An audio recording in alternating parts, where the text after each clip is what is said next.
I'm Shannon Mowrer, as many of you know, the oldest child of the Reverend John H. Bonner Jr., who was rector here at St. Paul's for almost 30 years.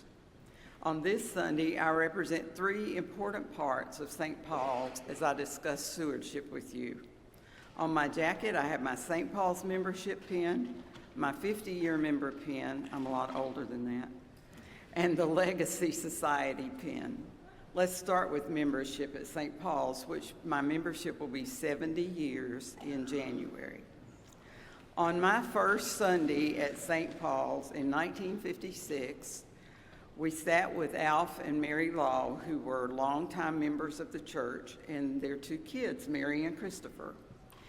At the sermon, Mr. Law handed out index cards and a pencil, and we were supposed to be very quiet. And then at the end of the sermon, he took them all up and put them away, and we were still supposed to be very quiet. The other thing he did was he gave all of us a nickel to put in the offering plate. Now, I'm sure my mom had always given us money to go in the plate, but this is the one I remember. And it was a long time ago. I think that when I first started pledging was after I finished college and stuff, when I was grown. But my father always taught us that our pledge came first. It was not what was left over. And he wrote our pledge check from home every Saturday night and gave it to Mom to put in the offering on Sunday. And that was the first check he wrote of the week for whatever he owed. When I started babysitting, I was expected to put my earned money into the plate, and I don't remember when I first pledged, but I knew that whatever I put in there was to be proportional. Now, I only made 25 cents an hour, but that's okay. As an adult, I did pledge always.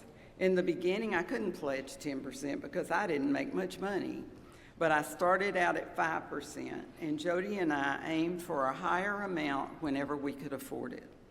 I also had to think about what I wanted to give to the places that were important to me, and today we're going to hear about La Paz and Welcome Home and the partnership.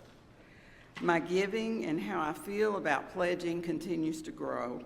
I also am a member of the Legacy Society, and I have put a gift of 10% in my will to St. Paul's, 10% to St. Paul's in my will. I laugh about it because it's not a lot of money. My son says it might be $5. But I do want to leave a bit for my church to help in its care. My husband is buried in the memorial garden, and I will be too. That seems rather fitting. I have been grounded at St. Paul's ever since we moved here when I was 10. I may not have a great amount of money to give, but I have talents and time. I still love helping with Vacation Bible School and getting to know all these wonderful children and young people. I carry communion to some of our shut-ins, and most of them have been members here for a long time. And don't we all look forward to the Salvation Army Angel Tree? Wherever I can help, I do. I hope you will be good stewards and pledge what you can.